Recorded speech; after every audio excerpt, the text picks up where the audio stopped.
일어나라, 빛을 발하라. 여러분, 일어나라, 빛을 발하라 라는 말을 들어야 되는 청중은 일어나 있지 못하고 주저앉아 있고 실망의 한숨을 쉬면서 앉아있는 이들을 향하여 일어나라는 말씀이 나옵니다. 그러니까 일어나라라는 이 말씀은 어떤 시대를 배경으로 하느냐면 잠시 한번 보시면 주전 520년 그때 고대 근동에서 바벨론의 포로로 된 그들이 귀환하여 예루살렘에 돌아왔거나 또 남은 사람들의 이야기입니다. 그러니까 생각해보면 고국으로 돌아온다는 걸 저들은 꿈에도 생각지 못했습니다. 바벨론으로 포로로 가는 그 비참한 그들은 어떻게 70여 년 지나서 다시 돌아올 수가 있었단 말입니까? 그리고 누가 생각했겠습니까? 다 부서진 성전이 이곳에 와서 다시 성전을 짓는다니 그들은 생각만 해도 감격스러운 일들 아니겠습니까? 그렇습니다. 그들은 지금 놓인 그들의 지금의 자리가 사실은 하나님의 약속이 이루어지고 있고 이루어지고 있는 과정이 있고 그러합니다. 그런데도 왜 그들은 이 현실 속에서 하나님의 약속이 이루어지고 있는 것을 보면서도 왜 이렇게 실망하고 있을까요? 그걸 59장에서 알 수 있습니다. 어떤 마음으로 앉아 있을까요? 여러분 59장 9절 한번 봅니다. 9절 같이 읽습니다. 시작. 그러므로 정의가 우리에게서 멀고 공의가 우리에게서 미치지 못한즉 우리가 빛을 바라나 어두움뿐이요 밝은 것을 바라나 캄캄한 가운데 행함으로. 그러니까 그들은 지금 빛을 바라지만 어둠밖에 없고 밝은 것을 기대하지만 캄캄함이 놓였다는 겁니다. 빛을 바랬고 기대했고 그게 눈으로 이루어지고 있는데 왜 어둡죠? 밝은 약속이 이루어지고 있는데 왜 그들은 캄캄하다고 말할까요? 10절 한번 보십시오. 10절 제가 읽습니다. 우리가 맹인같이 담을 더듬으며 눈 없는 자같이 두루 더듬었으며 낮에도 황혼때같이 넘어지니 우리가 강장한 자 중에서도 죽은 자 같은지라. 무슨 말입니까? 너무 막막하고 너무 답답하고 아무것도 보이지 않고 맹인 같고 더듬더듬하고 있고 우리 뭐 해야 될지 아무것도 모르겠고 사는 게 아니다 라고 말합니다. 그래서 11절에 곰같이 부르짖고 비둘기같이 슬피 울고 하나님을 바라나 하나님 우리에게서 멀다. 여러분 어떻게 이럴 수가 있죠? 그들이 놓인 이 절망을 여러분 이해하시겠습니까? 저는 요즘 이사야서를 읽으면서 전에 읽어도 보이지 않던 이사야서가 이제 눈에 들어오기 시작을 했습니다. 그래서 이게 저는 또 이해되기 시작했던 이사야서의 새로운 내용들을 제게 아주 소중한 신앙 설교를 위한 하나의 신학적인 틀로 제가 요즘 묵상을 하고 있고 정리하고 있습니다. 그래서 저는 그 중에 오늘 이사야서를 이렇게 전하게 되었고 사도행전의 강의를 잠시 멈추고 이렇게 이사야서를 전하게 되었습니다. 이 질문입니다. 이 질문을 이사야서가 묻고 있는 겁니다. 하나님의 약속을 기다렸고 하나님의 약속이 현실 속에 이루어졌고 이루어지고 있고 이게 얼마나 놀라운 일인가요? 어떻게 바벨론에서 다시 돌아온단 말입니까? 어떻게 성전이 다시 지어진단 말입니까? 그런데 이런 현실을 마주하고서 있는데도 그들은 한숨 쉬며 절망하며 하나님은 나는 아무것도 못하겠습니다 라고 무력하게 주저앉아 있는 겁니다. 어떻게 이럴 수가 있는 거죠? 그러니까 제가 던지는 질문은 이겁니다. 하나님의 약속이 내 삶에 찾아왔을 때 왜 우리는 감동, 감격, 찬양하지 못하고 왜 우리는 시큰둥하냐? 이 질문이 오늘 60장을 읽을 때 주는 질문입니다. 여러분은 오늘 말씀 속에서 여러분에게도 하나님의 약속이 이루어졌고 이루어지고 있고 응답이 있습니다. 마치 하나님의 도움은 나는 한 번도 받아본 적 없다는 듯한 표정으로 여러분이 있다 해도 저는 분명히 압니다.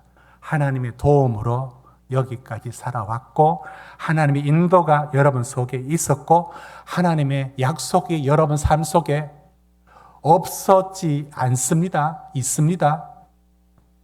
그런데 내가 기대했던 그 모든 응답들은 왜 시큰둥하냐고요. 그것이 제 표정 속에도 있고 우리 성도들의 표정 속에도 있다는 겁니다. 그래서 오늘 이 질문의 답을 성경에서 찾아야 되겠습니다. 오늘 두 가지 대지에서 답을 하나님 주셨습니다. 첫째, 여러분 같이 한번 읽어주시겠습니까? 시작.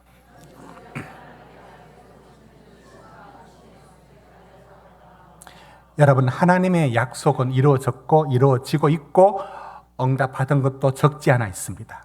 그런데 그것이 현실 속에서 들어올 때는 극적으로 짠 하고 들어오지 않고 온갖 의심거리와 하나님이 하지 않는 듯한 의심거리와 불신, 하나님이 했다는 확신이 서지 않는 마음이 동시에 그런 일들과 함께 찾아온다는 겁니다. 그들은 말합니다. 하나님, 뭐가 이루어졌습니까? 이게 응답입니까? 달라진 게 뭐가 있습니까? 도대체 뭐가 이루어졌습니까? 돌아왔습니다. 놀랍지 않느냐고. 하나도 안 놀라워요. 왜?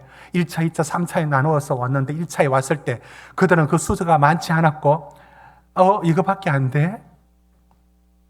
역사의 흐름을 바꿀 만큼 귀환하여 돌아온 사람이 많지는 않는 겁니다.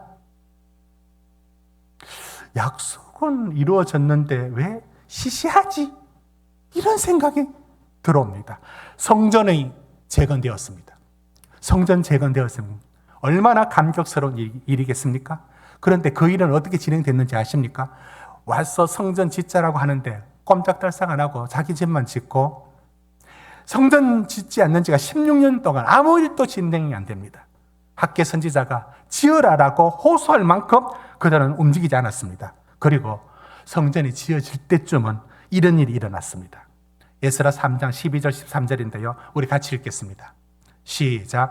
제사장들과 레위 사람들과 나이 많은 족장들은 첫 성전을 보았으므로 이제 이 성전의 기초가 놓임을 보고 뒤에서 통곡하였으나 여러 사람은 기쁨으로 크게 함성을 지르니 백성들이 크게 외치는 소리가 멀리 들리므로 절거이 부르는 소리와 통곡하는 소리를 백성들이 분간하지 못하였더라.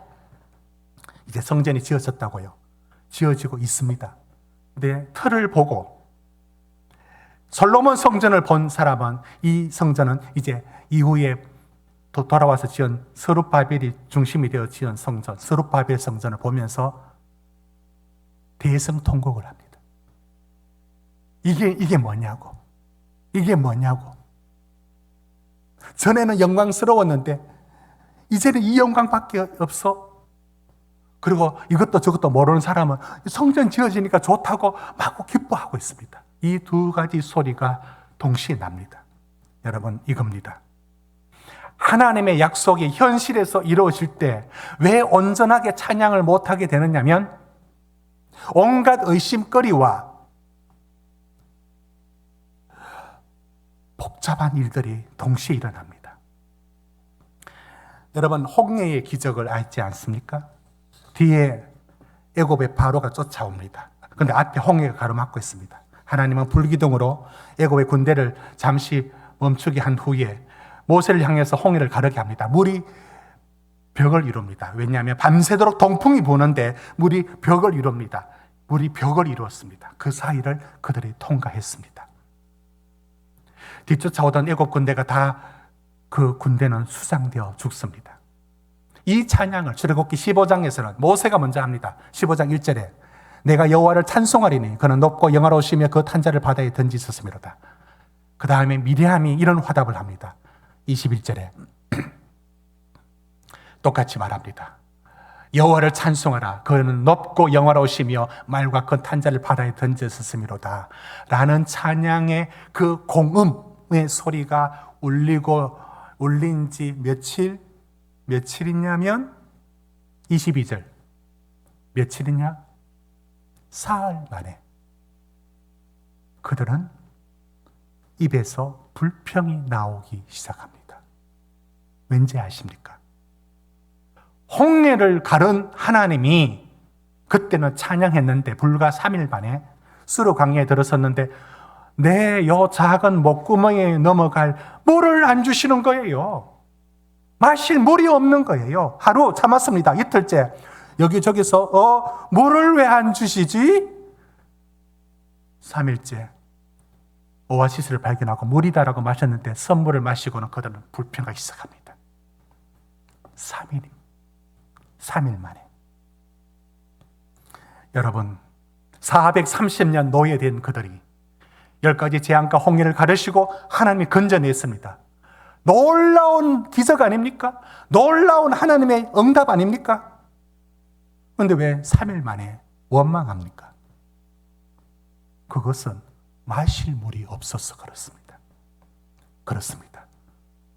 그 큰 기적을 보아도 내 현실의 문제 하나를 해결해 주지 않으면 다 소용없습니다. 그들이 그랬고 우리가 그러합니다. 그렇지 않습니까? 그 기적을, 그 며칠 전에 본 그 기적을 그만하면 몇 달 갈 것 같은데 아니요, 3일이면 충분하다고 성경이 말하고 있습니다. 싹 지워버리고.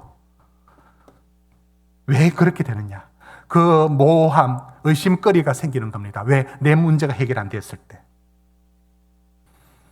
여러분, 저는 이런 일들을 목회 현장에서 경험하고 성도님들과 함께 배우고 경험하고 있습니다. 여러분, 불과 1년 전 우리 교회 지하 승강기 공사를 하게 되었습니다. 우리 교회가 오래전부터 기도했고 그러나 엄두를 낼 수가 없었습니다. 왜냐하면 가장 큰 문제는 우리 동네에 이 아파트에 지하 1층까지, 그러니까 아파트의 기계실이 지하 1층 아닙니까?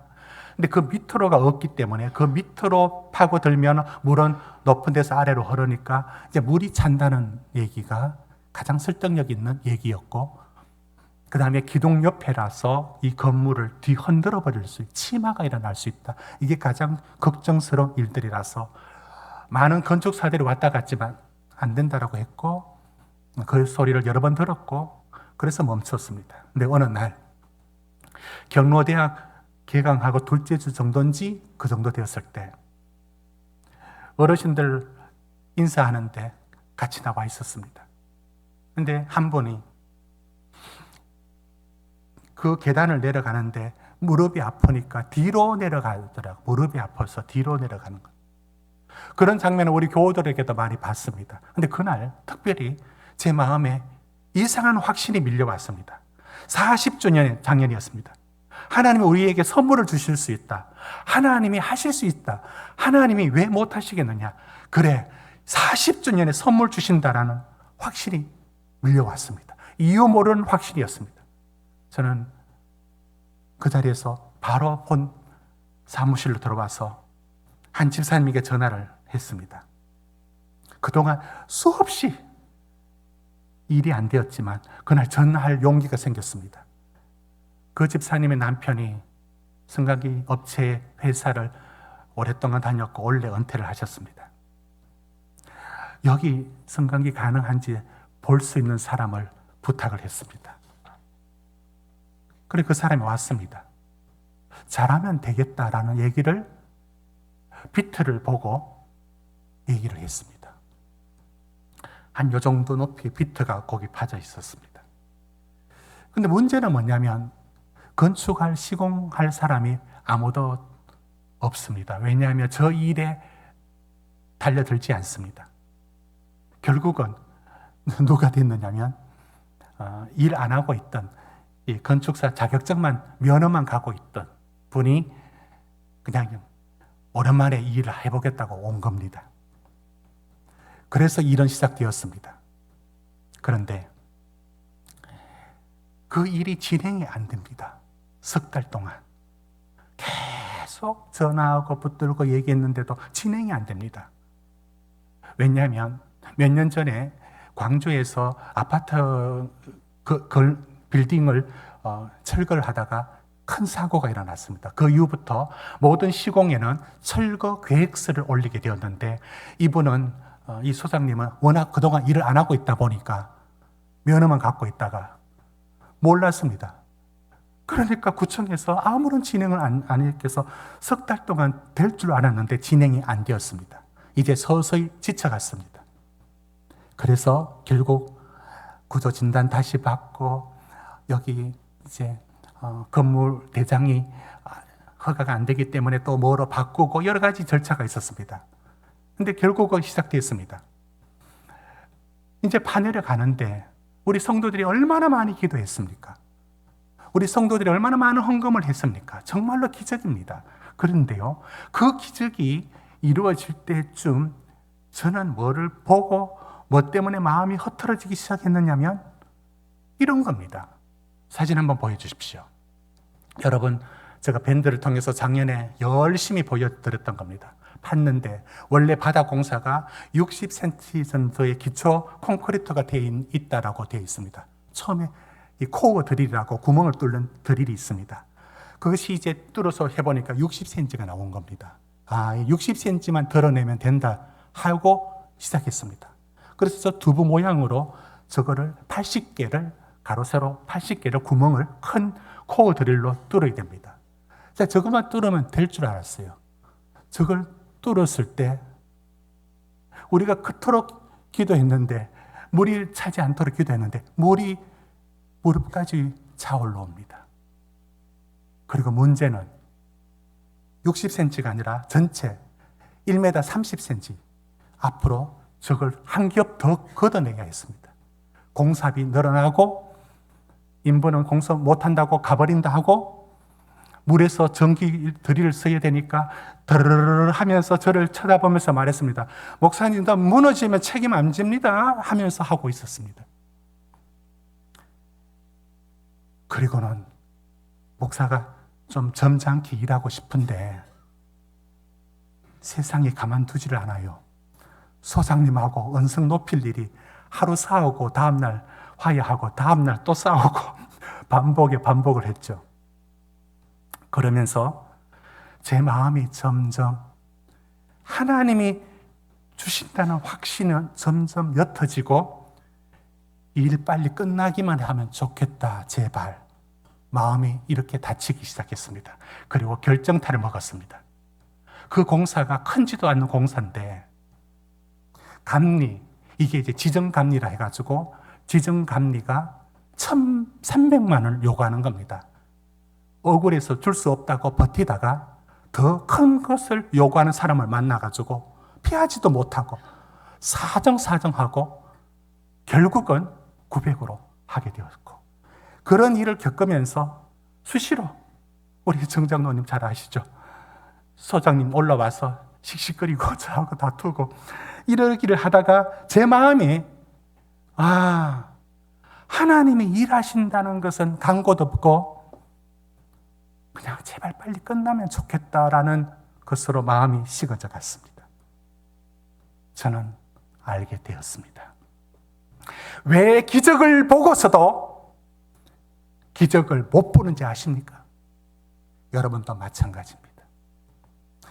저는 여러분과 저 속에 하나님 앞에 솔직하게 표정을 그렇게 하면 안 됩니다. 하나님 한 번도 도와준 적 없듯이, 하나님이 나를 한 번도 인도하신 적이 없는 것처럼 그런 표정 저도 지으면 안 되고 여러분도 지으면 안 돼요. 반드시 있었다고요. 그 기적은 현실 속에 찾아왔다고요. 그런데 찾아온 그 현실에 내 마음이 온전히 찬양하지 못하는 이유는 이 걱정, 저 염려, 저 일, 이 일로 이 마음의 영혼이 탈탈 털리고 나니까 찬양할 힘이 없었고 저는 그때 마지막에 회개 기도했습니다. 하나님, 온전히 찬양을 못하고 그저 회개만 하게 되었습니다. 그들이 그랬습니다.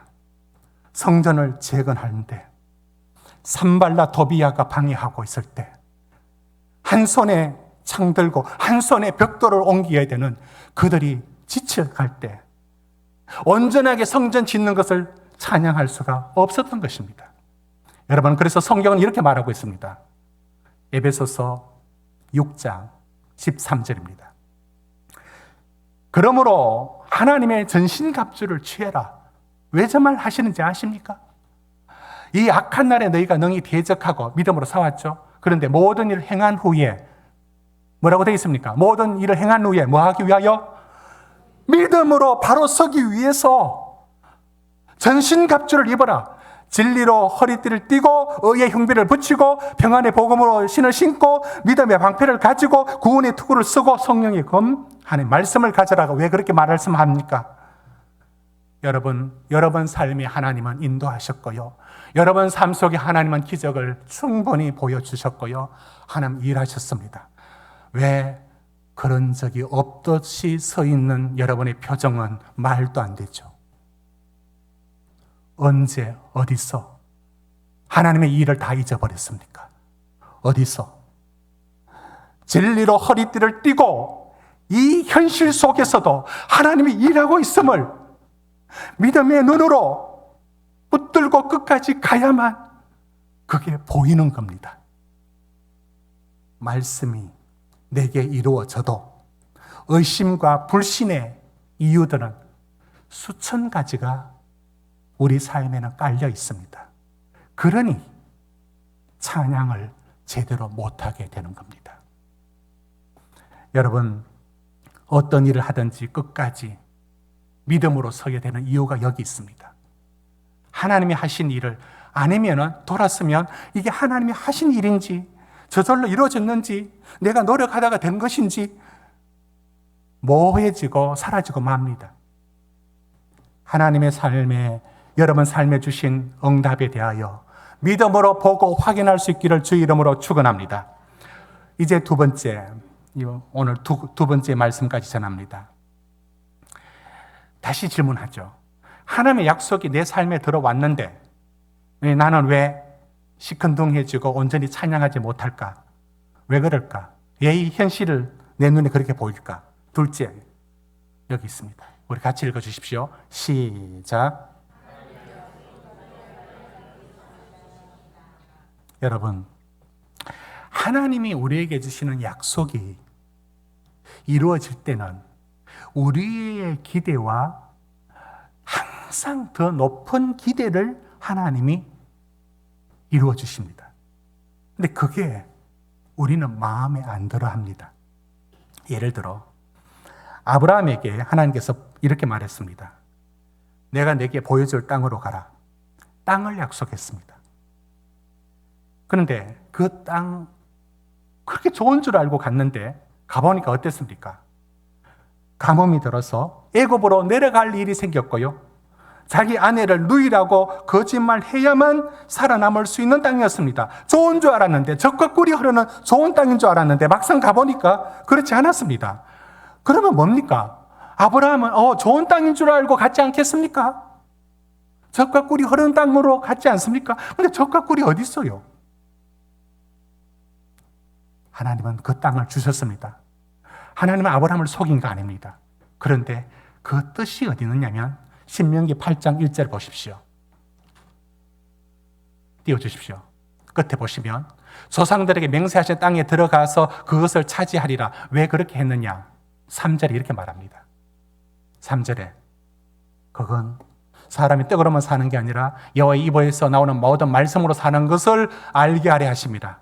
하나님은 그 땅만 주는 게 목표가 아니라 하나님의 백성으로 하나님과 살아가는 법을 배우게 만들려는 약속을 했는데 그 약속이 아브라함이 기대하는 그 이상을 주신 겁니다.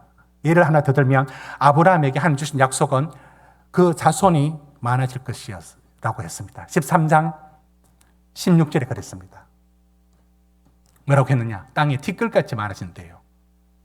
그리고 15장 5절에는 하늘을 바라보면서 무뼈를 셀 수 있나 봐라. 그래서 하늘이 별처럼 많아진다고 했습니다. 여러분, 아브라함에게 하나님 주신 약속이 뭐냐면 네 자손이 엄청 많아질 것이다. 여러분, 그 약속은 이루어집니까? 예, 민수기의 그 숫자가 그 약속의 성취를 보여줍니다. 그런데 아브라함은 자손이 많아질 것이라는 약속을 받았습니다.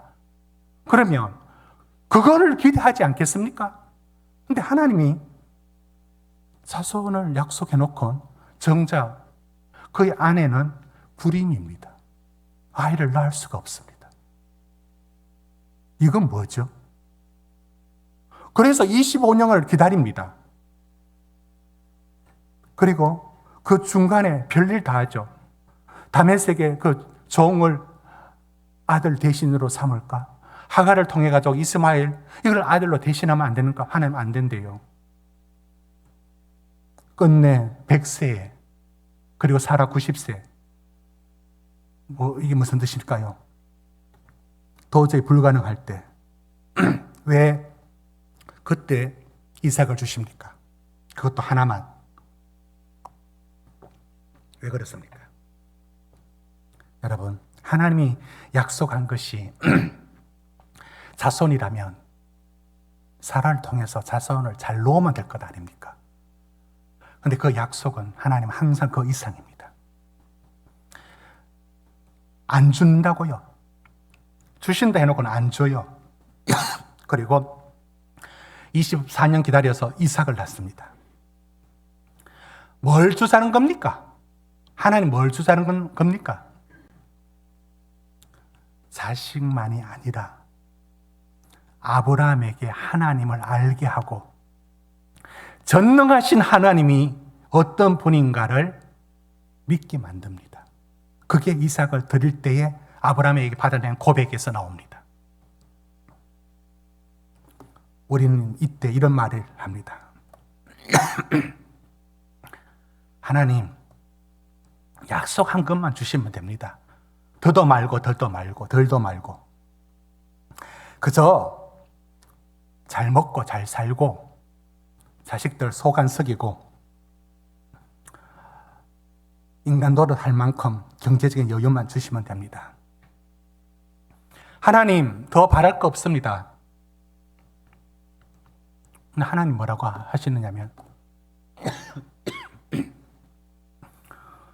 내가 하나님이다. 내가 줄게 이게 전부인 줄 아느냐? 내가 아들 달랑 하나 주려고 이 약속을 하는 줄 아느냐? 아브라함이 원치도 않았지만 하나님은 그에게 하나님이 누구신가를 보여줍니다. 우리가 이때 하는 말이 있습니다. 하나님, 됐다고요. 하나님, 나를 뭘 그렇게 귀하게 쓰시려고 연단하고 그럴 필요 없습니다. 그냥 제발 여러분 제 속에 있는 생각하고 여러분 들어있는 속의 생각을 덜쳐내면 미안하지만 이거 아닙니까? 하나님, 더 건들지 마시고요. 더 크게 쓰지도 마시고요. 더 큰 복도 원치 않습니다. 이대로 잘 살게만 하십시오. 이게 우리가 요구하는 겁니다. 하나님, 나는 그럴 수가 없대요. 하나님은 우리가 기대하는 것 이상을 주시려고 합니다. 그런데 문제는 우리는 그걸 기대하지 않습니다.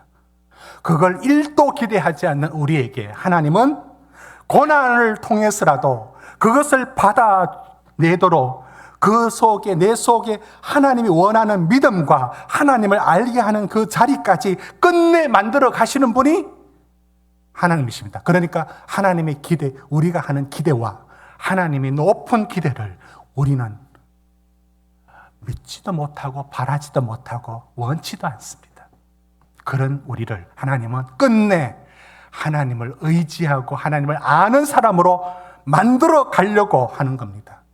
여러분, 이 일에 여러분 하나님의 고집을 여러분 이길 수는 없습니다. 저는 하나님이 영원하시다라고 말할 때 그 말을 바꾸면 하나님의 고집은 인간이 이길 수가 없습니다. 끝내 하나님은 기대하는 그 이상을 주시고야 맙니다. 자, 이제 본문으로 다시 돌아옵니다. 일어나라, 빛을 발하라. 여러분은 이 말씀을 들을 때 일어나라라고 할 때 여러분이 주저앉아 있는 자리가 어떤 자리입니까? 하나님의 능력을 한 번도 경험한 적이 없는 사람처럼, 하나님의 인도를 받아본 적이 없는 자처럼, 하나님의 도움을 맛본 적이 없는 자처럼 여러분의 현실 속에서는 아무것도 보지 못하고 있지는 않습니까? 그때 하나님이 이렇게 말씀해 주십니다. 마지막으로 2절을 같이 읽습니다. 60장 2절입니다. 시작. 보라, 어둠이 땅을 덮을 것이며 캄캄함이 만민을 가려려니와 오직 여호와께서 내 위에 임하실 것이며 그의 영광이 내 위에 나타나리니.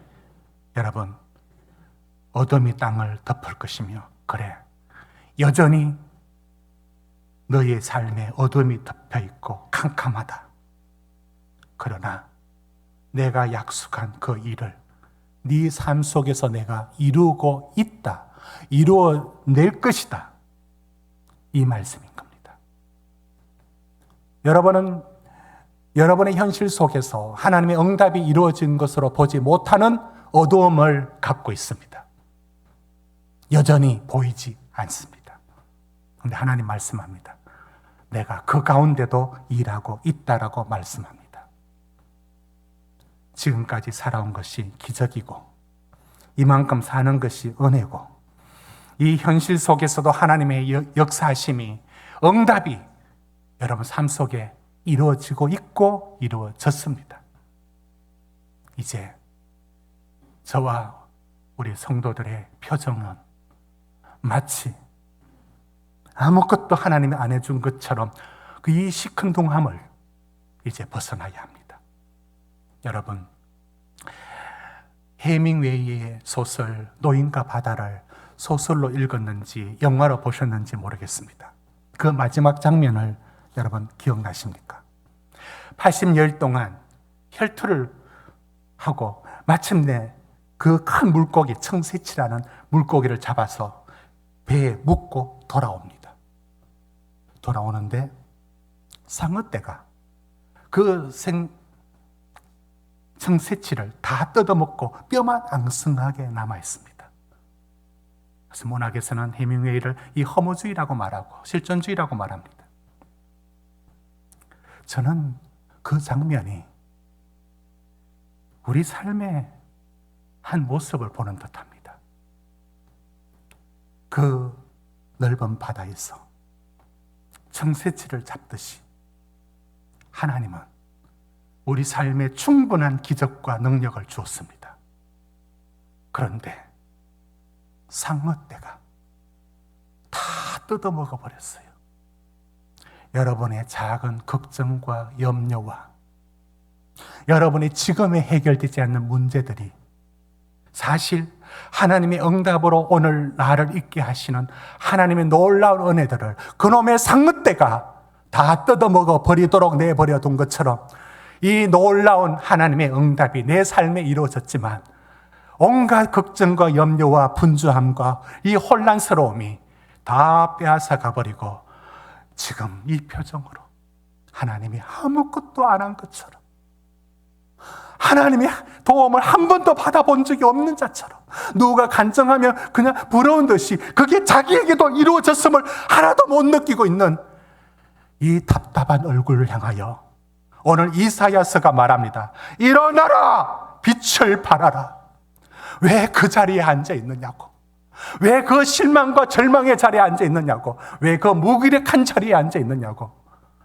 네가 당하는 이 캄캄함 속에서도 내가 일하고 있음을 하나님이 말씀하고 있는 겁니다.